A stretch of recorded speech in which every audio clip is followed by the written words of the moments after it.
Start হয়েছে? জি sir.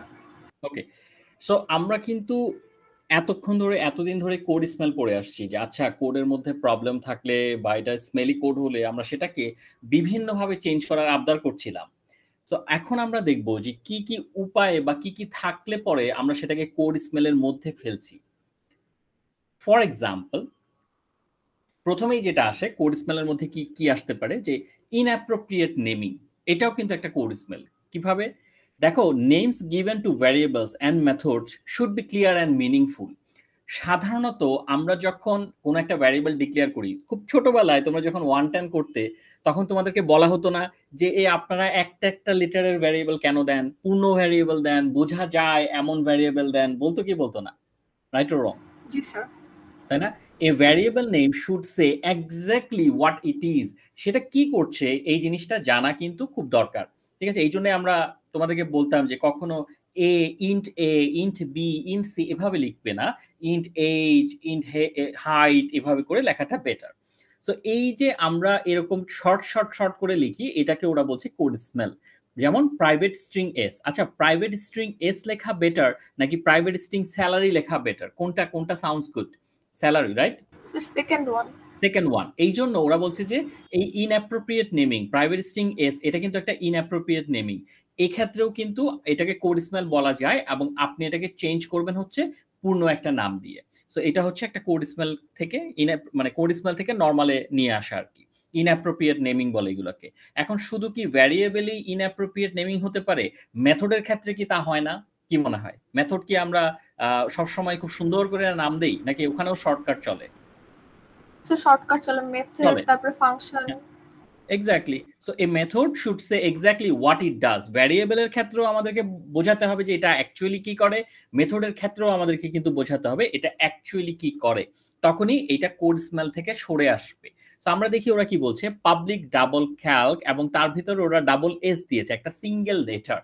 So এটাকে আসলে আমাদের লেখা উচিত public double calculate federal taxes, পুরো মেথডটা যাতে করে বোঝা যায়, জিনিসটা যাতে বোধগম্য হয়, না এই মেথডটা অ্যাকচুয়ালি কি করে, এবং তার ভেতরে আমাদেরকে কি পাস করতে হবে, পূর্ণ variable, double salary, right? So এই জিনিসগুলো কিন্তু আমরা ছোটবেলায় শিখেছিলাম, হয়তো তখন আমরা জানতাম না এই ঘটনাগুলোকেই কোড স্মেল বলে, বাট এখন আমরা সেই জিনিসটা জানি, রাইট? আমার কথা ক্লিয়ারলি শোনা যায় তো না? জি স্যার। ওকে, সো এখন আমরা কিন্তু এই জিনিসগুলো জানি যে হ্যাঁ, এই মেথডের নাম পূর্ণভাবে দেওয়া, ভ্যারিয়েবলের নাম পূর্ণভাবে দেওয়া, এগুলোই কিন্তু কোড স্মেল থেকে আমাদেরকে সরিয়ে আনে। এগুলো না হলে এই যে যখন এই যে রেড যেগুলো ছিল, এগুলো কিন্তু কোড স্মেলের পার্ট। সো ইনঅ্যাপ্রোপ্রিয়েট নেমিং এটা হচ্ছে কোড স্মেলের একটা পার্ট ছিল, যেটাকে আমরা সলভ করছি। আচ্ছা, সো এখন ওরা বলছে দেখেন, আপনি তো শুধু ভ্যারিয়েবলের কথা বললেন, মেথডের কথা বললেন যেগুলো কোড স্মেল হতে পারে, হোয়াট অ্যাবাউট কমেন্ট? এখন আচ্ছা, তোমার কাছে কি মনে হয় কমেন্ট কি একটা কোড স্মেল হতে পারে? কমেন্ট কি একটা কোডের প্রবলেম, মানে কোডটা ঠিক মতো বোঝাতে পারছি না বলেই আমি কমেন্ট ইউজ করছি, এরকম কিছু কি? তোমার কাছে কি মনে হয়? স্যার অনেক সময় দেখা যাচ্ছে একটা ডেভেলপার যখন কোড লিখেন তখন হচ্ছে কি কি করতেছে ওগুলো পাশে কমেন্টে লিখেন, যাতে নেক্সট যদি কেউ ডেভেলপ করতে চায় ওনার ওগুলো দেখে কোডগুলো দেখে যাতে বুঝতে পারে। জি স্যার। ওগুলো পড়ে দেখে যাতে বুঝতে পারে। এখন ওরা বলছে দেখেন, আপনারা যে কমেন্ট গুলো লিখেন এগুলোও কিন্তু কোড স্মেল। কিভাবে? Comments are often use as deodorant. ওরা হচ্ছে আপনার ডিওড্রেন্টের মতো কাজ করে, ঠিক আছে? একটা ব্যাকআপ দেবে। So comments represent a failure to express an idea in the code. আপনার কোড যদি ঠিকমতো বোঝা না যায় বা আপনি যদি কনফিডেন্ট না থাকেন যে আপনার কোডটা দেখে মানুষজন এটা বুঝতে পারবে, তখনই যেটা আপনি করেন, আপনি কমেন্ট ইউজ করেন, ঠিক আছে? যে আপনি কমেন্ট দিয়ে বলে দেন যে এইখানে আমার এই কাজটা করেছি। কেন বলে দেন? তার মানে আপনি আপনার কোড নিয়ে কনফিডেন্ট না। আপনার মনে হচ্ছে যে আপনার কোডটা হয়তো সবাই এক দেখায় বুঝবে না, কমেন্ট দেখে পড়তে হবে। সো এটাকেও কিন্তু ওরা একটা কোড স্মেল বলছে, এবং বলছে try to make your code self documenting or intention revealing. এটাকে আপনি সেলফ ডকুমেন্টিং এক ধরনের কোড বানান, যেটা হচ্ছে দেখেই ডকুমেন্টেশনের মতো থাকবে, দেখেই যাতে বোঝা যায়, এবং আপনি কি করতে চাচ্ছেন সেই ইন্টেনশনটা যাতে রিভিল করে, ঠিক আছে? সো এইটা কিন্তু এখন ওরা বলছে যে আচ্ছা, কমেন্ট যদি কোড স্মেল হয় তাহলে পরে এই যে দেখো, when you feel like writing a comment, first try to refactor so that the comment becomes superfluous. superfluous মানে হচ্ছে এটা হচ্ছে unnecessary, দরকার নাই, ঠিক আছে? সো যখনই তোমার কাছে মনে হবে যে তোমার একটা কমেন্ট লিখতে হবে তোমার কোডে, তখনই তুমি সেটাকে রিফ্যাক্টর করার চেষ্টা করবে। রিফ্যাক্টর করলে কিন্তু এটা আর কোড স্মেলের মধ্যে থাকবে না, রাইট? তখন এটা ভালো একটা পর্যায়ে চলে আসবে। কোড স্মেল আমরা কি করি, মানে রিফ্যাক্টর করি কেন, এটা কি আমাদের মনে আছে? রিফ্যাক্টরটাকে আমরা কেন করতাম? বড় একটা কোড থাকলে ওটাকে মিনিমাইজ করার জন্য, এফিশিয়েন্ট মিনিমাইজ করার করার, জন্য। এক্স্যাক্টলি মিনিমাইজ করার জন্য, বা হচ্ছে কোনো কোড আমার মানে একটু আরেকটু বোধগম্য রিডেবল করার জন্য নাকি? সো এখানেও ওরা বলছে যে এরকম কমেন্ট না দিয়ে আপনি এমনভাবে কোডটাকে রিফ্যাক্টর করেন বা এমনভাবে রিডেবল করেন যাতে আপনার কমেন্টটা দরকারই নাই এরকম মনে হয়। তো এখন এখানে আসলে কি কি জিনিসপত্র আছে, কিভাবে আমরা কোডটাকে রিডেবল, রিফ্যাক্টর এগুলো করতে পারি? অনেকগুলো মেথড আছে। ওরা বলছে রেমিডিস, কি কি রেমিডি আছে, যেমন extract method, rename method, introduce, assertion, এই কতগুলো সিস্টেম ওরা বলেছে যে আপনি এক্সট্রাক্ট মেথড ইউজ করতে পারেন, রিনেম মেথড ইউজ করতে পারেন, অথবা অ্যাজারশন ইন্ট্রোডিউস করতে পারেন। এখন আসলে এই মেথডগুলা কি বোঝাচ্ছে, এই যে আমরা এখানে মেথডের কথা বলছি, এক্সট্রাক্ট, রিনেম, ইন্ট্রোডিউস, অ্যাজারশন, এগুলা অ্যাকচুয়ালি কি, এইটা আমরা এখন দেখব। আচ্ছা, একটু সামনে যাই। আমাদের এখানে একটা কোড আছে, আমরা এখানে বেশ বড় একটা কোড দেখতে পাচ্ছি। আমরা এই কোডটাকে আমাদের হোয়াইট বোর্ডে নিয়ে আসি। দেখো এখানে কিন্তু এটা একটা বিশাল কোড, ওকে, বিশাল, অত বিশালও বলবো না, বাট মোটামুটি একটা লেন্দি কোড, ঠিক আছে, একটা লেন্দি কোড মোটামুটি। আমরা এগুলো ছোটবেলায় ডেটা স্ট্রাকচার বা এরকম কিছুর ক্ষেত্রে এগুলো ইউজ করেছিলাম। তো এটা কি, গ্রো দ্য অ্যারে। সো এখানে ওরা আসলে কি করতে চেষ্টা করছে, ওরা একটা স্ট্রিং এলিমেন্ট, এখানে একটা এলিমেন্ট ওরা পাঠিয়েছে স্ট্রিং টাইপের। তারপরে ওরা বলছে যে যদি আমার যে ধরে নিলাম এটা একটা ফাইল বা কিছু একটা, এটা যদি রিড অনলি না হয় তাহলে আমি ভেতরে ঢুকবো, সাইজ বাড়াবো, অনেক কিছু, এবং এই জায়গায় আমার অ্যারেটা বাড়বে। গ্রো দ্য অ্যারে, আমি কি করছি, আমার অ্যারে বাড়াচ্ছি। আচ্ছা, অ্যারে আমি বাড়াই কেন, অ্যারে বাড়ালে আমার লাভটা কি? এক্সট্রা এলিমেন্ট এন্ট্রি করতে পারবো এই জন্য। জি স্যার, মেইনলি তো এটার ওকে, জন্য। ওকে, ঠিক আছে, করলাম। কিন্তু এখন ওরা বলছে দেখেন আপনি যে এই কোডে কাজ করছেন, ঠিক আছে আপনি কাজ করছেন, কিন্তু এই কোডটা দেখতে একটু মেসি মেসি মনে হচ্ছে না নাকি? কোথায় কি হচ্ছে, এই জায়গায় অ্যাকচুয়ালি কি হচ্ছে? আচ্ছা, সাইজ আমি বাড়ালাম, সাইজ যদি ক্যাপাসিটি থেকে বড় হয় তখন আমি গ্রো অ্যারেতে চলে গেলাম, বাট একটু কেমন জানি, তাই না?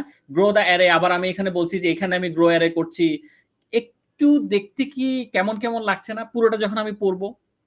নাকি আসলে মনে হচ্ছে যে না এটাই ঠিক জি ছিল? স্যার, হ্যাঁ, বুঝা এখন যাচ্ছে ওরা না। বলছে দেখেন, হ্যাঁ এক্স্যাক্টলি, ওরা বলছে দেখেন এরকম কোড থাকলে পরে আপনার এখানে এই কোড স্মেলের ব্যাপার স্যাপার চলে আসবে। আপনি যেটা করবেন, এই ধরনের কোড থাকলে পরে আপনি এটাকে একটু সুন্দর মতো এখান থেকে মেথড মেথড এক্সট্রাক্ট করে করে মেথড আকারে লেখার চেষ্টা করবেন। ফর এক্সাম্পল, যেমন ওরা এখন যেটা করছে, দেখো আমি যদি এই দুটোকে পাশাপাশি কম্পেয়ার করি, আমি একদম পাশাপাশি রাখলাম, দেখা যাচ্ছে তো রাইট? পাশাপাশি কম্পেয়ার করলাম, ফন্ট দেখা যাচ্ছে না? জি স্যার। হ্যাঁ, ওকে। সো এখন আমি এটা যেটা করছি, দেখো এখানে ভয়েডটার নাম কি, ভয়েড অ্যাড টু লিস্ট। আমার এখানে same void add to list এবং স্ট্রিং এলিমেন্ট সবকিছু ঠিকঠাক মতো আছে। এখন ওরা বলছে দেখেন আপনি এখানে যে কাজটা করবেন, আপনি এই ছোট ছোট জিনিসগুলোকে, যেমন এখানে ওরা কি করছিল, যদি রিড অনলি না হয় তাহলে এগুলো এগুলো করব এরকম, ওরা বলছে আচ্ছা আপনি এই পার্টটুকুই রাখেন, কিন্তু এখানে এটা করেন, যদি এটা রিড অনলি হয়, if M underscore read only, তাহলে আপনি রিটার্ন করেন। তার মানে আমার ফাইলটা যদি বা আমার যাই কিছু থাকুক না এখানে, ঠিক আছে, যেটাই থাকুক না কেন, সেটা যদি শুধু রিড অনলি হয় তাহলে আপনি রিটার্ন করে দেন। রিটার্ন করে দিবেন কেন? কারণ রিড অনলি মানে কি, আপনি আর কিছু করবেন না। রিড অনলি মানে কি, আমি কিছু করব, লিখবো, বাড়াবো, কিছু করতে পারবো? যদি আমার ফাইলটা, আমি যদি এখানে ফাইল হিসেবে এটাকে চিন্তা করি, পারবো না স্যার, স্টপ করে দিন। না, এক্স্যাক্টলি স্টপ করে দিব। সো ওরা বলছে দেখেন যদি আপনি এরকম একটা কন্ডিশন লেখেন, যদি আপনার ফাইলটা রিড অনলি হয় আপনি সাথে সাথে রিটার্ন করে দিবেন, আর কিছু করা দরকার নাই। আচ্ছা, তারপরে আপনি কি করবেন, আপনি একটা মেথড লেখেন শুড গ্রো। শুড গ্রো বলতে কি, এই যে দেখো এইটুকু অংশ, সিম্পলি এইটুকু অংশ, এই দুটো লাইন, ওরা কি করেছে, এখানে যে শুড গ্রো মেথডটা আছে, এই শুড গ্রো মেথডটা এখানে আলাদা করে লিখেছে।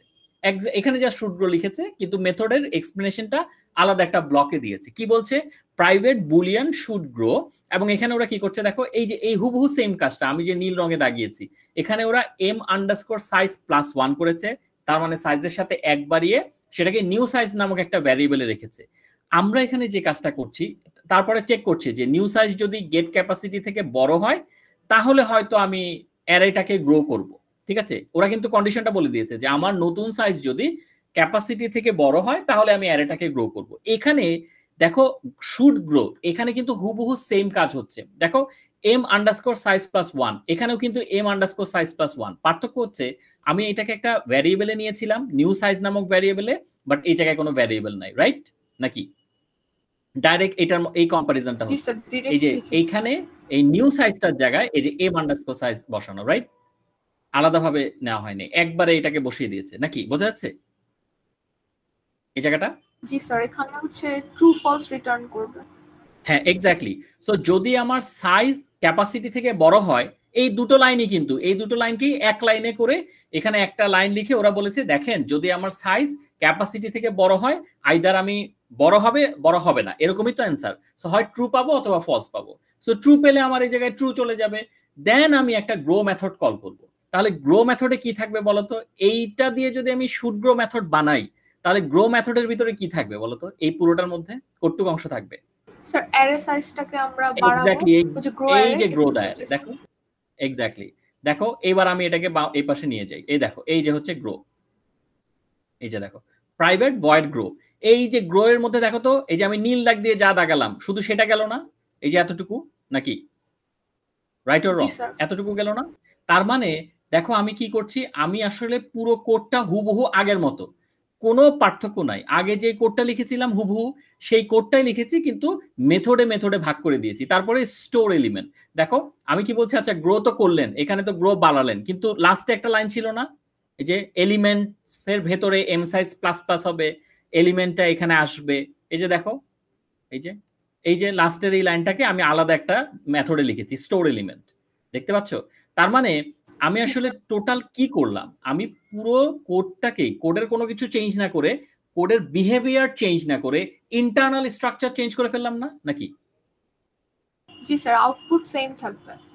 এক্স্যাক্টলি, আউটপুট সেম থাকলো, কোডের লাইনও সেম থাকলো, শুধু আমি কয়েকটা মেথডে ভাগ করে দিলাম। আচ্ছা এই যে আমি এখানে গ্রিন ব্লকটা আনতে সক্ষম হলাম, এতে আমার লাভটা কি হলো? Any idea? এতে আমার লাভটা কোথায় হলো? এখন যে কেউ এটা দেখে বলতে পারবে না আচ্ছা শুড গ্রো তার মানে হচ্ছে এই মেথডটা শুড গ্রো কাজ করে, আমি সরাসরি এখানে চলে যাব, এখানে গিয়ে আমি দেখব কি করে না করে, এরপরে আমার যদি গ্রো করার দরকার হয় আমি সরাসরি গ্রো মেথডে চলে যাব। এই কোডটা অনেকটাই অর্গানাইজ না? একদম বার্ডস আই ভিউ থেকে দেখেই বোঝা যাচ্ছে না কি করছে? যদি গ্রো করার ক্ষমতা রাখে আরে তাহলে গ্রো মেথড কল হবে, না রাখলে পরে ডাইরেক্ট স্টোর এলিমেন্টে যাবে। বোঝা যাচ্ছে কি যাচ্ছে না? জি স্যার। আচ্ছা আগেরটাতে সমস্যা কি ছিল, আমরা কেন আগেরটার জায়গায় এই কাজটা এখানে করতে গেলাম? আগেরটাতে কি এমন নাই যেটা এটাতে আছে? Any idea? এনি আইডিয়া যদি কোয়েশ্চেন করা হয়? এটা ইজিলি রিডেবল না।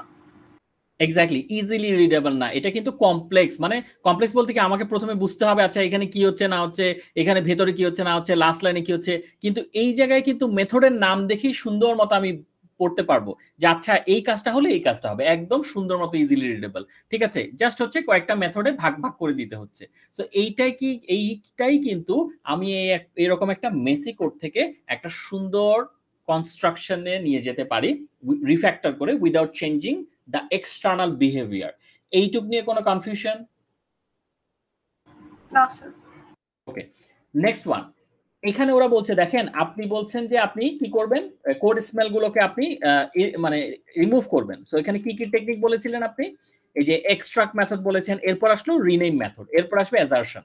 সো রিনেম মেথডে কি বলছে দেখেন, এটাও কিন্তু কোড স্মেল। আপনি যখন একটা কাস্টমারের এখানে একটা মেথডের নাম দিচ্ছেন, get in CD T L M, এগুলো বোঝাই যাচ্ছে না কি দিয়েছেন। এই মেথড জাস্ট একটা দেওয়ার জন্য দেওয়া, মানে এটা কেউ বুঝতে পারবে না পড়ে যে এখানে কি অ্যাকচুয়ালি হচ্ছে। So better to give a good readable name.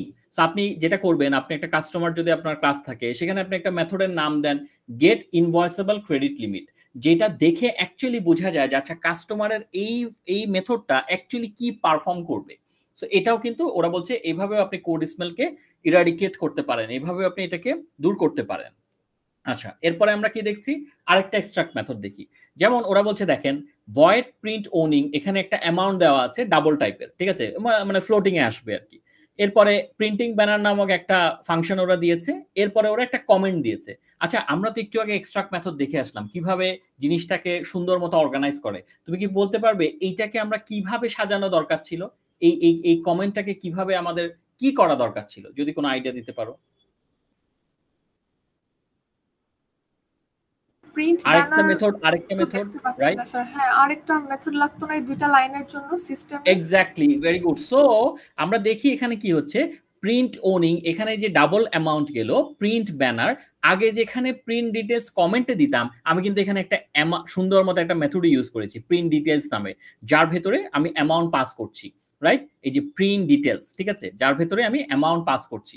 এখন আমি যদি প্রিন্ট ডিটেলস মেথডটাতে যাই, আমি দেখতে পাবো হুবহু আগের দুটো লাইনই কিন্তু system.console.out write line name system.console.out write line amount হুবহু সেম লাইন, কিন্তু আমি কি করলাম, এই যে এখানে সুন্দর মতো এটাকে মেথডে ফেলে দিলাম, যাতে করে যে তুমি একটু আগে যেটা বললে যে রিডেবিলিটিটা থাকে, আমরা রিড করতে পারি, কোডটা অর্গানাইজ সুন্দর মতো হয়। এখন হয়তো 2-3টা লাইন 4টা লাইন দেখেই বুঝে যায়। যখন অনেক বড় কোড হবে, 100 লাইনের কোড হবে, তখন এইভাবে মেথড স্ট্রাকচার ছাড়া পড়াটা খুবই কষ্ট। বোঝা যাচ্ছে কি যাচ্ছে না? রাইট? ওকে। তারপরে আমরা দেখি অ্যাজারশনে কি বলছে ওরা বলছে দেখেন আপনার কাছে যদি এরকম একটা কোড থাকে, ডাবল গেট এক্সপেন্স লিমিট, এই ধরনের একটা মেথড যদি আপনার কাছে থাকে, ডাবল টাইপের একটা মেথড, সো এখানে আপনি অ্যাকচুয়ালি কি করছেন, ওরা বলছে should have either expense limit or a primary project. ওরা বলছে দেখেন আমার আমি এখানে একটা কন্ডিশন দিয়েছি, আমার এই মেথডের নাম হচ্ছে ডাবল গেট এক্সপেন্স লিমিট, এই মেথডের নামই হচ্ছে গেট এক্সপেন্স লিমিট, তার ভেতরে কিছু একটা রিটার্ন হয়, এক্সপেন্স লিমিট যদি নাল এক্সপেন্স হয়, এক্সপেন্স লিমিট যদি প্রাইমারি প্রজেক্ট হয়, এরকম কিছু একটা হয়। কিন্তু কন্ডিশন যেটা, আমি সেই কন্ডিশনটাকে একটা কমেন্ট আকারে লিখেছি যে should have either expense limit or a primary project. তার মানে আমার গেট এক্সপেন্স লিমিট যদি এই মেথডটা এক্সিকিউট হতে হয়, এর ভেতরে আইদার এক্সপেন্স লিমিট থাকতে হবে অথবা প্রাইমারি প্রজেক্ট থাকতে হবে, এটা আমি কমেন্টে লিখেছি। কমেন্টে লেখাটা কি আমার উচিত হয়েছে? কি মনে হয়? আচ্ছা, সো এটাকে আমরা কিভাবে এটাকে সুন্দর মতো এখন সাজাবো খেয়াল করো, হুবহু সেম কোড, হুবহু রিটার্ন, এগুলো সবকিছু সেম টাইম আছে। ওরা বলছে আপনি একটা এজার্ট ফাংশন, এজার্ট মেথড ইউজ করেন, ইন্ট্রোডিউস এজার্ট করেন। তুমি কি ওই যে আমি একটা বানিয়েছিলাম, টেস্টিং এর একটা ভিডিও বানিয়েছিলাম, সেটা দেখেছিলে? হ্যাঁ স্যার, 15 মিনিটের একটা ভিডিও ছিল, 12 মিনিটের একটা, ওখানে এজার্ট নামে একটা ফাংশন ছিল, দেখেছো? আচ্ছা, এক্সামের অসুবিধা আগে নাই। দেখেছিলাম, খেয়াল নাই অসুবিধা খুব নেই। একটা। আচ্ছা, অসুবিধা নেই। সো এখানে এজার্ট যে কাজটা করছে, ও এখানে দেখো এই লাইনটাকে কিভাবে লিখছে দেখো, should have either expense limit, তাহলে ও কি বলছে যে এক্সপেন্স লিমিট নাল এক্সপেন্স হতে পারবে না, রাইট? তাই না? Expense limit not equals to null expense, right or রং? আচ্ছা, অর অর প্রাইমারি প্রজেক্ট, এটাও তো নাল হতে পারবে না, তাই না? Should have either expense limit or a primary project, তার মানে প্রাইমারি প্রজেক্ট এটাও নাল হতে পারবে না, তার মানে এই দুটো থাকতেই হবে, হয় এক্সপেন্স লিমিট থাকবে অথবা প্রাইমারি প্রজেক্ট থাকবে। এখানে ওরা যেটা বলছে, তার মানে ওরা অ্যাজার্ট ফাংশনের ভিতরে বলছে দেখেন এক্সপেন্স লিমিট কিন্তু নাল হতে পারবে না অথবা প্রাইমারি প্রজেক্টও নাল হতে পারবে না, এই লাইনটা হুবহু এটা না? জি স্যার। আচ্ছা, অ্যাজার্ট এখন যেটা করছে, ও এটাকে মোটামুটি দেখে কম্পেয়ার করে ও একটা এখন মেসেজের মতো পাঠাবে যে both expense limit as and primary project must not be null, কারণ ও এখান থেকে রিড করছে যে এটাও, ওরা বলছে এটাও নাল হতে পারবে না অথবা এটাও নাল হতে পারবে না। এখন ও একটা সুন্দর মতো একটা মেসেজ পাঠিয়ে দিল। তো আমার এখন প্রশ্ন হচ্ছে, এই জায়গায় আমার একটা প্রশ্ন আছে, আমার প্রশ্ন হচ্ছে এইটার সাথে এটার কি এমন পার্থক্য, এই জিনিসটার সাথে এটার কি এমন পার্থক্য যে আমরা এটা কিভাবে লিখলাম? এখানে তো আমার কমেন্ট খুঁজে বের করতে হচ্ছে যে এখানে কি হচ্ছে। এক্স্যাক্টলি, আমি তো আমাকে দেখিয়ে দিচ্ছে প্রিন্ট করে। এক্স্যাক্টলি, আমি যদি একটু আগে এমন করতাম যে আমি যেটা বললাম এখানে তো 3টা লাইন, আমরা এই জন্য টের পাচ্ছি না, কিন্তু আমার এখানে যদি 100টা লাইন থাকতো, 100টা লাইনে যদি এরকম 100 রকমের 10 রকমেরও কমেন্ট থাকে, তাহলে এটা কি খুব একটা ভালো আইডিয়া, নাকি আমার এখানে লজিক সেট করে দেওয়া ভালো আইডিয়া যে যদি আমি এরকম কিছু একটা দেই তাহলে আমার ও এরর আমাকে দেখাবে, রাইট অর রং? এটা বেটার না? লজিক সেট করা বেটার। এক্স্যাক্টলি, কারণ লজিক সেট করলে ওটা অটোমেটিক কে করবে? প্রোগ্রাম নিজে নিজে আমাকে বলে দিবে। আমি যদি কোনো একটা ভুল ইনপুট দেই, কোনো একটা রং ইনপুট দেই যেটা ও অ্যাকসেপ্ট করবে না, সেটা সে অটোমেটিক্যালি আমাকে মানে মেসেজের মাধ্যমে আমাকে দেখাবে যে এটা আপনি হচ্ছে you have given wrong input, এরকম কিছু একটা সে আমাকে দেখাবে। কিন্তু এরকম যদি আমি কমেন্ট আকারে লিখে দিই, এটা কি কাজ করবে? ইউজার কি প্রতিটা কমেন্ট ধরে ধরে ধরে ধরে পড়ে পড়ে দেখবে নাকি? রাইট অর রং? সেই জন্য ওরা বলছে এক্স্যাক্টলি, ওরা বলছে আপনি অ্যাজার্ট মেথড ইন্ট্রোডিউস করেন, তার কাজ হবে সে এই দুটার মধ্যে পড়ে কম্পেয়ার করে সে একটা মেসেজ আপনাকে শো করবে যে দেখেন এইটা থেকে আমরা বুঝতে পারছি যে এগুলো নাল হওয়া যাবে না। ক্লিয়ার কি ক্লিয়ার না? Clear sir. ওকে, এবার আমরা যাই নেক্সটটায়। এবার আমরা দেখি একটা আমরা তো এতক্ষণ পড়লাম যে কোড স্মেলকে আমরা কিভাবে এক্সট্রাক্ট মেথড, আমরা নাম চেঞ্জ করব, রিনেম করব, তারপরে হচ্ছে আমরা অ্যাজার্ট ইন্ট্রোডিউস করব, এইভাবে করে আমরা কিভাবে সুন্দর করে সাজাতে পারি। বাট এখন আমরা দেখব যে একটা লং মেথডকে আমরা কিভাবে কোড স্মেল থেকে বাঁচাতে পারি, রেস্কিউ করতে পারি। যেমন আমরা এখানে একটা জায়গা দেখতে পাচ্ছি, যেই জায়গার মধ্যে একই সাথে অনেক ফার্নিচার আছে, একই সাথে আমরা অনেক কিছু দেখতে পাচ্ছি। আসলে বোঝা যাচ্ছে না এটা কি বারান্দা নাকি এটা বাহিরের উঠান না কি, কোন জায়গা, এটা ঠিক মতো এখান থেকে ফিগার আউট করা যাচ্ছে না। একটা লং মেথড যদি হয় সেটাও অনেক সময় ফিগার আউট করা প্রবলেমেটিক হয়ে যায়। এই জন্য ওরা বলেছে a method is long when it is too hard to quickly comprehend. এই মেথডটা তখনই লং হবে, তখনই আমরা এটাকে একটা লং মেথড বলবো যখন এটা বোঝাটা খুব তাড়াতাড়ি দেখে বোঝাটা ডিফিকাল্ট হয়ে যায়। ঠিক আছে, এবং আমরা যখন ডেভেলপ করি সফটওয়্যার আমাদের কিন্তু খুব দ্রুত পরে পরে পরে পরে পরে পরে জিনিসগুলোকে মানে চেঞ্জ করতে হয় এবং জিনিসগুলোকে ডেভেলপ করতে হয়। সো এটা কিন্তু তাড়াতাড়ি হয় না জিনিসটা। সো এটাকে মানে আমাকে রিডিউস করে আনতে হবে ব্যাপারটা।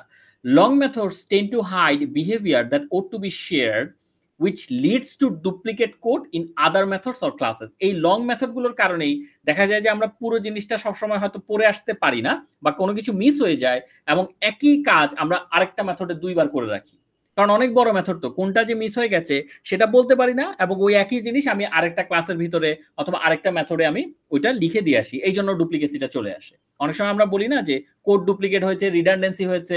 এটা আমাদের অনেক সময় প্রশ্ন জাগতে পারে যে একটা ডেভেলপার সে কিভাবে একটা কোড দুইবার লেখে, এটাও আবার কেমন কথা। এই কথাটা কি মেক সেন্স করে না? অনেক সময় তোমরা মনে করো না ওমা ও তো একটা প্রোগ্রামার, ও এক কোড দুইবার লিখবে কেন, ও তো জানেই ও কি লিখছে, নাকি?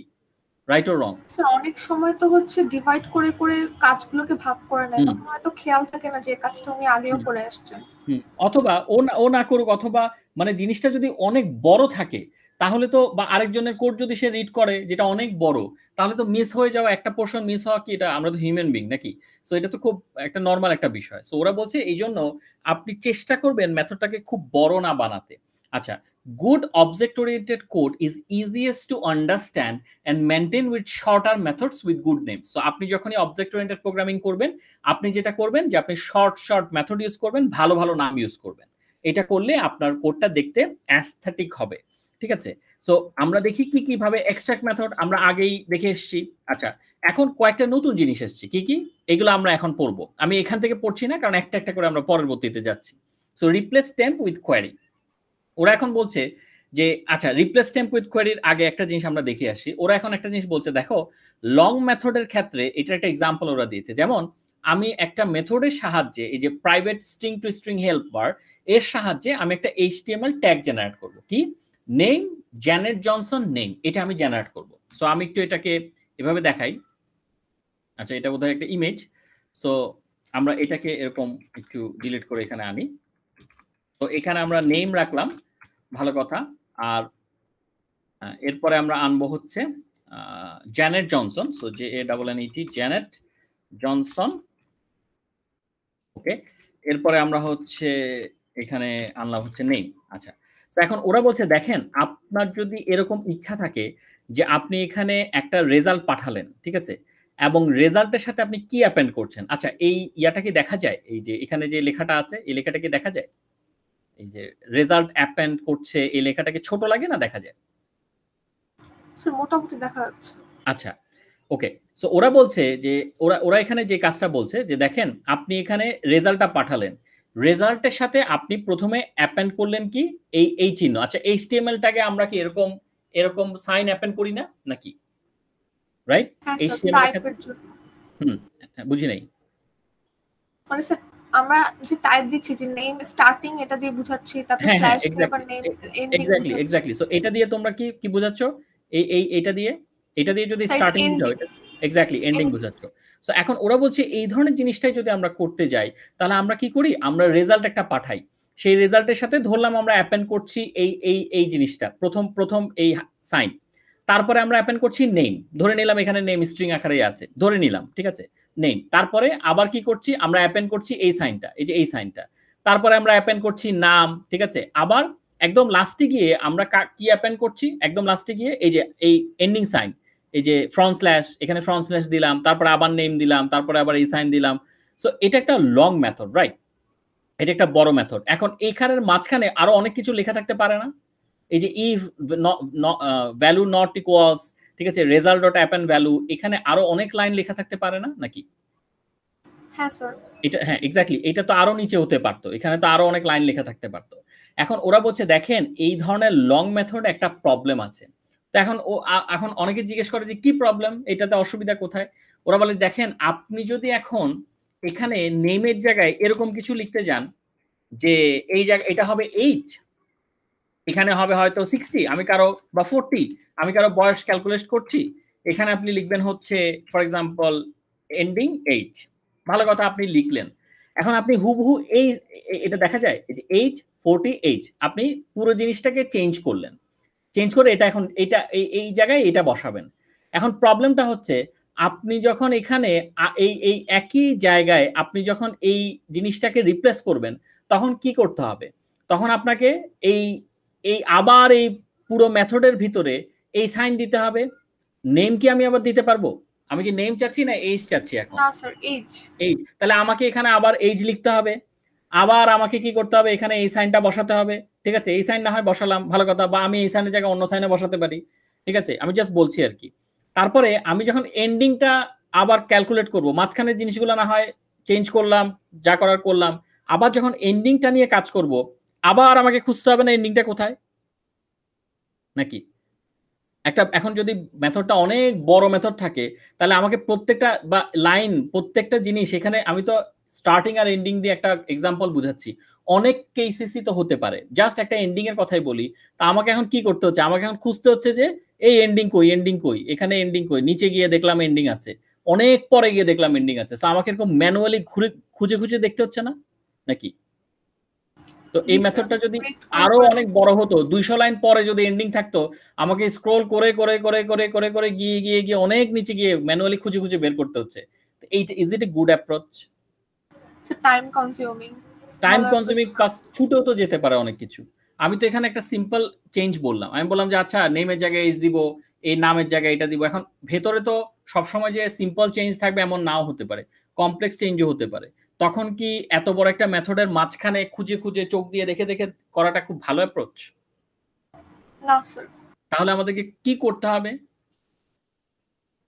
স্যার চেঞ্জ গুলো যদি আমি একটা কিউতে রাখতে পারি যে একবার লুপ ঘুরে আসলে নেম চেঞ্জ হবে, আরেকবার লুপ ঘুরে আসলে এইজ হলো, তারপর আরেকবার ঘুরে আসলে অ্যাড্রেস হলো, এরকম টাইপের যদি কিছু করতে পারি। আচ্ছা না, আমি এই স্ট্রাকচার চেঞ্জ করব না তো, আমি তো এই এখানে বিহেভিয়ার চেঞ্জ করছি না তো, যেই রকম আছে ঠিক সেই রকম রিফ্যাক্টর করছি জাস্ট, রাইট? নেম তারপরে হচ্ছে স্যার নেম এইজ এগুলো যেন ম্যানুয়ালি চেঞ্জ হয়, মানে আমার চেঞ্জ করা না লাগে, ওরকম কিছু না একটা না করতে পারি। আমরা ওকে, আমার ঠিক আছে, আমার কথা হচ্ছে যে আমরা তো এখানে পড়ছি হচ্ছে রিফ্যাক্টরিং, কোড স্মেলকে আমরা ঠিকঠাক করব, তাহলে আমার কিন্তু এইটুকু নিয়েই কাজ করতে হবে না, এখানে যা আছে তা নিয়ে কাজ করতে হবে। কিন্তু আগে আমরা কি করেছি, লং মেথডকে ভেঙেছি কিভাবে? ছোট ছোট লং ছোট ছোট মেথডকে আমরা মেথডে ভাগ ছোট করেছি। ছোট পার্ট করেছি। এক্স্যাক্টলি, এখানেও তার ব্যতিক্রম হবে না। দেখো তো এই যে সেম জিনিসটাকেই আমি যদি এখানে এইটুকু অংশকে আমি যদি এখন এখান থেকে নিয়ে নিই, অবশ্যই এটা ইমেজ মনে হয়, আচ্ছা না এটা না ইমেজ না, আচ্ছা এখানে আমি যদি নিয়ে নিই তাহলে দেখো তো ব্যাপারটা কি। আমি নেক্সটটাতে যাই। আচ্ছা এখন দেখো তো এই যে এই জিনিসটাকে আমি কি করছি, দেখো সেম জিনিস কিন্তু প্রাইভেট স্ট্রিং হেল্পার সামথিং, এই যে এইটুকু অংশ আমি নীল যতটুকু অংশ দাগালাম সেটাকে আমি একটা নতুন ইয়াতে দিয়েছি কিনা দেখো তো, নতুন মেথডে private void write open tag two, দেখা যাচ্ছে? ফ্রন্টটা আরেকটু বড় করলে ভালো হয়। ঠিক আছে, জি স্যার। আচ্ছা এখন দেখা যায়, দেখো তো এই সেম কিন্তু এইটুকু অংশ আমি যে নীল দাগালাম, এই নীল অংশ নিয়ে আমি একটা মেথড লিখেছি private void write open tag two, এই যে রাইট ওপেন ট্যাগ টু লিখেছি না, দেখো তো তার মধ্যে শুধু আমি এইটুকু পোর্শন রেখেছি, মেথড নতুন করে এক্সট্রাক্ট হলো, জি স্যার, রাইট? নতুন একটা মেথড এটা। এক্স্যাক্টলি, এই শেষেরটা কি কি করেছি, শেষের যে 4 লাইন দেখো তো private void write end tag two, তাকে একটা আলাদা জায়গায় নিলাম, আলাদা মেথডে, রাইট? জি স্যার। আচ্ছা আবার private void write value two, এই ভ্যালু টু বলতে কি, রাইট ভ্যালু টু কোথায়, এই যে এইটুকু অংশ মাঝখানের পোরশনটা, এক্স্যাক্টলি এই যে অ্যাপেন্ড, এই যে এইটুক ভ্যালু নিয়ে যে কাজটা ছিল এটাকে এটার মধ্যে রাখলাম। Private void right children to করটুক, এই যে এইটুকু অংশ, নাকি রাইট অর রং? জি স্যার। তার মানে কি প্রত্যেকটা জিনিসকে আমি ছোট ছোট ছোট ছোট মেথডে ভাগ করে ফেললাম। তাহলে এখন আমার সুবিধাটা কি হবে, এখন আমি যদি কোনো কারণে এই ট্যাগ চেঞ্জ করতে যাই, যেমন আগের বার দেখিয়েছিলাম যে আমি কি করব, আমি যেমন এখানে দেখিয়েছিলাম এইজ থাকবে, দেন হচ্ছে ফর এক্সাম্পল 40 থাকবে, তারপরে হচ্ছে এখানে আবারও এরকম এইজ থাকবে, ঠিক আছে? সো তাহলে আমি এখন যদি এই লাস্টের ট্যাগটাকে চেঞ্জ করতে চাই এন্ডিং, আমার কি খুঁজে খোঁজার কোনো দরকার আছে? আমি ডাইরেক্ট এই মেথডে চলে গেলে হয় না নাকি? জি স্যার, এখানে শুধু চেঞ্জ করলেই হবে। এক্স্যাক্টলি, এখানে চেঞ্জ করব, বা আমার যদি ভ্যালুতে চেঞ্জ হয়, শুধুমাত্র ভ্যালুর চেঞ্জ লাগে, তাহলে কি আমার কোডের ভেতরে খোঁজাখুঁজির কোনো দরকার আছে? পুরো কোডের আমি খুঁজবো বসে বসে, নাকি আমি জাস্ট মেথডে চলে যাব? স্যার যেটা চেঞ্জ করতে হবে ডিরেক্ট মেথডে চলে যাব। এক্স্যাক্টলি, ওই মেথডে চলে যাব। Isn't it a good approach? তোমাকে যদি কেউ এরকম একটা কোড পড়তে দেয়, তুমি কি খুশি হবে না?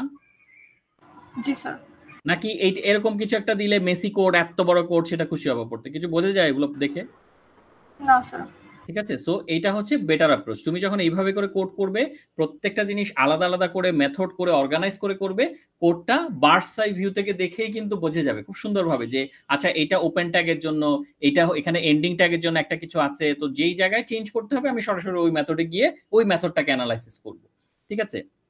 আর আগেরটাতে যেটা হতো, একটাতে চেঞ্জ করে আরেকটাতে গিয়ে কোথায় যে কি চেঞ্জ হয়ে যায়, পুরো মেথডই পরে দেখা যাবে এলোমেলো হয়ে গেছে। সো এই জন্য এই লং মেথডকে আমাদের এই অ্যাপ্রোচে নিয়ে আসতে হবে। Any question? No sir. আচ্ছা, এবার রিপ্লেস টেম্প উইথ কোয়েরি, এইটা দিয়ে ওরা আসলে কি বোঝাচ্ছে? আমরা তো এক্সট্রাক্ট মেথড এতক্ষণ ধরে দেখলাম, আচ্ছা মেথড কিভাবে কিভাবে আমরা সুন্দর মতো আনবো, ভালো কথা। এখন ওরা বলছে রিপ্লেস টেম্প উইথ কোয়েরি, আপনি টেম্পোরারি কিছু ভ্যারিয়েবলকে কোয়েরি দিয়ে রিপ্লেস করবেন। এটা মানে কি?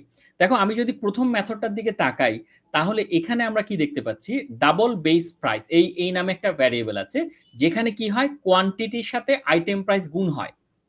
ঠিক আছে, কোয়ান্টিটির সাথে আইটেম প্রাইস গুণ হয়। সো কোয়ান্টিটি ধরো আমার এখানে 10 থাকলো, আইটেম প্রাইস ধরো 10 থাকলো, তাহলে আমার আসলে বেস প্রাইস কত? যদি আমার এই দুটোই 10 থাকে, 100। সো 100 হলে পরে আমি তখন যদি 1000-এর বেশি হয় তাহলে এইটা করতাম, না হলে পরে এইটা করবো আর কি। ঠিক আছে, সো এইটা একটা সিম্পল কোড, কিন্তু আমাদের কাছে কিন্তু এটা মানে আমরা কিন্তু এখন এটা ইজিলি বুঝি আর কি। সো নিচেরটাতেও যদি আমরা দেখি, আমাদের দেখা যাচ্ছে যে ডাবল, আরেকটা মেথড আছে যেখানে double base price equals to quantity into item price. এটাও আগের মতো এই হুবহু সেম সূত্র ব্যবহার করা হয়েছে, কিন্তু আগে যেমন এখানে কন্ডিশন দিয়েছে যে বেস প্রাইস যদি 1000-এর বড় হয় তাহলে আপনি এই কাহিনী করবেন, না হলে এই কাহিনী করবেন। এখানে এটা না, এখানে ওরা বলছে যে দেখেন বেস প্রাইস বের করার পরে আপনি সিম্পলি তার সাথে 1000 অ্যাড করে দেন, অ্যাজ সিম্পল অ্যাজ দ্যাট, আর কিছু আপনাকে করা লাগবে না। তো এখন এই কথাগুলো যখন আমাকে বলা হলো, ধরো এখানে আরেকটা মেথড থাকতে পারে, মেথড 3 থাকতে পারে, মেথড 4 থাকতে পারে, ভালো কথা। এখন এই কথাগুলো আমাকে বলার পরে আমার আসলে এইটা নিয়ে খুব একটা কনফিউশন যে আছে তা না, কিন্তু প্রবলেমটা কখন হয় দেখো, যদি কোনো কারণে আমাকে বলে যে ভাই আপনার এখানে তো একটা আপনার বেস প্রাইসের সূত্রটা চেঞ্জ করতে হবে, এটা তো কোয়ান্টিটি ইনটু আইটেম প্রাইস আমরা এখন রাখবো না, আমরা এখন এটাকে প্লাস করব, কোয়ান্টিটি প্লাস আইটেম প্রাইস। ঠিক আছে, ওরা কি বললো যে আপনার সূত্রটা চেঞ্জ করতে হবে, আপনার বেস প্রাইসের সূত্র আগের মতো আর নাই, ইনটু দিয়ে এখন আর হয় না, এখন প্লাস দিয়ে হয়। এটা আমি একটা এক্সাম্পল দিলাম, এখানে আরো অনেক অনেক রিয়েল লাইফ এক্সাম্পল আছে। তো এখন প্রবলেম হচ্ছে আমার যদি এরকম 10টা মেথড থাকে, আমার কয় জায়গায় চেঞ্জ করতে হবে এখন ধরে ধরে? স্যার 10 জায়গায়। 10 জায়গায়, 100টা থাকলে 100 জায়গায় গিয়ে আমার সূত্র চেঞ্জ করতে হবে। Is it feasible? না স্যার। আচ্ছা, তাহলে আমাদের কি করা উচিত ছিল আসলে? ধরো তুমি একজন কোডার, তোমার পার্সোনাল এক্সপেরিয়েন্স থেকে যদি তুমি আমাকে বলো যে এখানে এই কাজটা করলে আমাদের এত কষ্ট করা লাগতো না, 100 বার চেঞ্জ করা লাগতো না, 10 বার লাগতো না, সেটা কি করতে পারতে তুমি? Any idea? স্যার আমি ডাবল বেস প্রাইস মানে এখানে বেস প্রাইস এর যে ক্যালকুলেশনটা ওটাকে আলাদা মেথডে নিয়ে যেতে। Exactly, very good. সো এইটাকেই ওরা বলছে যে দেখেন আপনি, what if the base price calculation equation changes, we would need to change 2 lines in the code. যদি আমার 10টা থাকে 10 বার, 100টা থাকলে 100 বার, এর চেয়ে আপনি একটা কাজ করেন না কেন, আপনি ডাবল গেট বেস প্রাইস নামে একটা মেথডই লিখে ফেলেন, যার ভেতরে আপনি এই সূত্রটা বসাচ্ছেন, কোয়ান্টিটি ইনটু আইটেম প্রাইস। এখন এই একই মেথড আপনি কল করবেন কয় জায়গায়? যত জায়গায় আপনার লাগে। যেমন এখানে কি ছিল, মেথড 1-এ ছিল ডাবল বেস প্রাইস, এটা ক্যালকুলেশন করার দরকার ছিল, এই ক্যালকুলেশনটা আমার এখানে লাগছে এখন আর? এই মেথডের ভিতরে ক্যালকুলেশনটা হচ্ছে না? জি স্যার। মেথডটাকে কল করলেই হয়ে যায় না? এই যে গেট বেস প্রাইস, এখন আমি ডাইরেক্ট এখানে বেস প্রাইসের জায়গায় গেট বেস প্রাইস দিচ্ছি। সেটা যদি 1000 থেকে বড় হয় এক কাহিনী হবে, না হলে আরেক কাহিনী হবে। এখন আমার যতগুলো মেথড আছে সবগুলো মেথডে আমি শুধু এই গেট বেস প্রাইসকেই কল করব। ম্যানুয়ালি আমি আর কোনো টেম্পোরারি ভ্যারিয়েবল ইউজই করব না। এখানে যেটা বলেছে replace temporary variable, temporary variable use করার কোনো দরকারই নাই। আপনি মেথডের থ্রুতে কাজ করেন। তাহলে আমার সেকেন্ড মেথডটা দেখতে কিরকম দাঁড়াবে? সেকেন্ড মেথডে অবভিয়াসলি এই যে যেটা ছিল, এই ভ্যারিয়েবলের ভিতরে সূত্র ক্যালকুলেট করা হয়েছিল, তারপরে বেস প্রাইসের সাথে 100 যোগ করা হয়েছিল। এখানে এটা লাগছেই না। ওরা যেটা করছে গেট বেস প্রাইসটাকে এখানে নিয়ে আসলো, এটার সাথে 100 যোগ করে দিল। এই যে এখানে সেম জিনিসটা, right or wrong? Base price তো এখান থেকে পাচ্ছি আমি নাকি? জি স্যার, রিটার্ন করবে। এক্স্যাক্টলি, সিম্পলি রিটার্ন করে দিবে। এই যে এখানে রিটার্ন ছিল বেস প্রাইসের জায়গায়, এই গেট বেস প্রাইসের ভিতরেই আমার সূত্রটা ক্যালকুলেশন হয়ে যাচ্ছে। সো ওরা এটাই বলছে যে আপনি টেম্পোরারি ভ্যারিয়েবলের চেয়ে আপনি যদি একটা কোয়ারি লিখে রাখেন, এরকম মেথডের মধ্যে সূত্রটা লিখে রাখেন, আপনি বসে বসে জাস্ট মেথড কল করবেন। এখন এটাতে আমার সুবিধা কি? ধরো কোনো কারণে সূত্র চেঞ্জ হলো, তাহলে আমার লাভটা কি হবে? স্যার আমি শুধু এই মেথডের মধ্যে এই যে গেট বেস প্রাইসের মধ্যে চেঞ্জ করলে পুরোটা চেঞ্জ হয়ে যাবে। এক্স্যাক্টলি, গেট বেস প্রাইস তো সব জায়গায় কল করাই আছে, এখানেও কল করা আছে, আমি দেখতে পাচ্ছি ওরা এই জায়গায়ও কল করেছে। তো আমার সূত্র চেঞ্জ হলে আমি শুধু মেথডের সূত্রটা চেঞ্জ করে দিব, বাকি সব জায়গায় ও অটোমেটিক নিজে থেকেই চেঞ্জ হবে। রাইট অর রং? এগুলো কি স্মার্ট প্রোগ্রামিং না? জি স্যার। ওকে, এগুলো আমরা আসলে সবাই জানি, কিন্তু ওইভাবে হয়তোবা আমরা খেয়াল করি না সব সময়। ঠিক আছে, আমরা সবাই এগুলো জানি, হয়তো খেয়াল করি না, মাথায় থাকে না যেটা করলে ভালো হতো এরকম হলো, বাট এগুলো রুলস। আচ্ছা, তারপর ওরা কি বলেছে? ওরা বলেছে দেখেন, যদি একটা মেথডে খুব বেশি পরিমাণে প্যারামিটার থাকে, ফর এক্সাম্পল আপনার মেথডটা কি, int method too many parameter, এই নামই হচ্ছে মেথডের টু মেনি প্যারামিটার। আপনার এটা শুরু হয়েছে start date end, int value, string month, string yard start, string year end, এত কিছু দিয়ে টোটাল কয়টা, এখানে কয়টা প্যারামিটার আছে বলো তো? গুণে গুণে যদি বলি 1 2 3 4 5 6টা না? 6টা না? জি স্যার, 6টা। হ্যাঁ, তো এই 6টা প্যারামিটার আপনি এক মেথডের ভিতরে, আমরা তো আগে যখন কাজ টাজ করেছি আমরা দেখলাম যে 2টা যায়, ঠিক আছে, 2টা যায়, একটা যায়, আপনি এখানে 6টা প্যারামিটার দিচ্ছেন। তো আসলে এই ধরনের এতগুলো প্যারামিটার যখন আপনি দিচ্ছেন, এই কোডটাও কিন্তু একটা, মানে এটা একটা মেসি লং মেথড বা এরকম কিছু একটার মধ্যে পড়ে যাচ্ছে, বা আপনি এটা একটা মেসি অবস্থায় চলে যাচ্ছে। সো আপনি যে কাজটা করবেন, আপনার যেমন আপনি দেখেন কাস্টমার, আপনি কাস্টমারের এখানে 3টা মেথড আছে, account invoice in, account received in, account overdue in. আপনি সবগুলোতে start date end date, start date end date, start date end date পাঠাচ্ছেন সবগুলোতেই, ঠিক আছে? তা এখানে এখন স্টার্ট ডেট এন্ড ডেটের জায়গায় এখানে আরো অনেক কিছু থাকতে পারতো। সো ওরা বলছে দেখেন, আপনি এইভাবে বারে বারে এক জিনিস না ইউজ করে, এতগুলা না ইউজ করে, আপনি এখানে যতগুলোই থাকুক তাকে আপনি একটা কিছু দিয়ে রিপ্লেস করতে পারেন। কিরকম? আপনি একটা ক্লাস খুললেন, একটা ক্লাসের নাম হবে ক্লাস ডেট রেঞ্জ, সেখানে ডেট স্টার্ট ডেট এন্ড, এই যে এখানে যে ডেট স্টার্ট ডেট এন্ড এর কথা বলা আছে, স্টার্ট এন্ড এগুলো ভ্যারিয়েবল, টাইপ হচ্ছে ডেট টাইপ, এইটা আপনি এখানে মেনশন করে রাখেন। তাহলে আপনি যখন এই জিনিসটাকেই এটার ভেতরে পাঠিয়ে দিবেন, ডেট রেঞ্জ, এটাকে যখন আপনি এই মেথডের ভিতরে পাঠিয়ে দিবেন, এই ডেট রেঞ্জের ভিতরে তো স্টার্ট এন্ড অলরেডি আছে কি নাই? এখানে যেটা আমি ম্যানুয়ালি দিচ্ছিলাম, এখানে এটা অলরেডি আছে না? জি তো স্যার। এটা কি, এটা করাতে লাভটা কি হলো এটার জায়গায় এটা করাতে? স্যার এবার তো শুধু ক্লাস কল করলেই হবে। এক্স্যাক্টলি, শুধু ক্লাসটাকে কল করলেই হয়ে যাচ্ছে। আমার বারে বারে এরকম ধরে ধরে ধরে ধরে প্রত্যেকটা ভ্যারিয়েবলকে আলাদা আলাদা ভাবে কল করার কোনো প্রয়োজন নাই। বোঝা যাচ্ছে? সো এটা কি স্মার্ট ওয়ে না? কারণ ভেতরে তো এগুলো আছেই, ওগুলাকে তো আমি ইউজ করতে পারবোই। সো এত বড় করে মেথডটা না লিখে এটা ছোট্ট করে এরকম একটা একটা মানে প্যারামিটারের সাহায্যে এটা করা যাচ্ছে। আচ্ছা, সো একটু সামনে দেখি, এটাকেই বলা হচ্ছে ইন্ট্রোডিউস প্যারামিটার অবজেক্ট। ঠিক আছে, আচ্ছা একটু সামনে দেখি কি বলা হচ্ছে। যেমন ওরা বলা হচ্ছে ওরা আরেকটা উদাহরণ দিয়েছে, যেমন আপনি কি করছেন, এখানে ডেজ টেম্পারেচার রেঞ্জ এরকম একটা মেথড আছে। সো এটা অবজেক্ট রিটার্ন করে, ঠিক আছে, বা কিছু একটা আছে সেটা এরকম একটা অবজেক্ট রিটার্ন করে। আচ্ছা, সো এখন এই যে অবজেক্ট রিটার্ন করে, এটা আসলে এখানে কি করছে, আমি যখন ডেজ টেম্পারেচার রেঞ্জ এটাকে কল করছি, ঠিক আছে, তখনই সে অবজেক্টটা রিটার্ন করছে এবং গেট লো মেথড কল হচ্ছে। ওকে, এইটুক তো বোঝা যায়। সেটা সেভ হচ্ছে কোথায়? গেট লো মেথডের থেকে যা যা আসুক সেটা সেভ হচ্ছে লো নামক একটা ভ্যারিয়েবল। আবার আমি এখানে ডেজ টেম্প রেঞ্জ এইটা কল করছি, আবার আমার একটা অবজেক্ট রিটার্ন হচ্ছে, ওই অবজেক্টের থ্রুতে গেট হাই মেথড কল হচ্ছে, সেই ভ্যালুটা কোথায় স্টোর হচ্ছে? হাই নামক একটা ভ্যারিয়েবলে। এবার আমি এটাকে পাস করছি এই প্ল্যান ডট উইদিন রেঞ্জ, এই উইদিন রেঞ্জ নামক একটা মেথডে লো আর হাই পাস করছি। এখন আমার কোয়েশ্চেন হচ্ছে, তোমার কাছে এটা দেখে কি মনে হয়, এটা কি খুব একটা ভালো অ্যাপ্রোচ? মানে আমরা এখানে এই গেট লো মেথডটাকে কল করে তার ভেতরে যা আছে সেটাকে প্রথমে লো ভ্যারিয়েবলে রাখলাম, আবার গেট হাই মেথডটাকে কল করে অবভিয়াসলি অবজেক্টের থ্রোতে যা আছে সেটাকে হাই ভ্যারিয়েবলে রাখলাম, সেটাকে আবার এখানে পাঠালাম। এই কাজটা না করে কি আমরা কোনো কারণে অবজেক্টটাকে ডাইরেক্ট এখানে পাঠাতে পারতাম বা এরকম কিছু করতে পারতাম, বা ডেজ টেম্পারেচার রেঞ্জকে ডাইরেক্ট এখানে লিখতে পারতাম? কোনো লাভ হতো কি? স্যার বুঝতে পারিনি।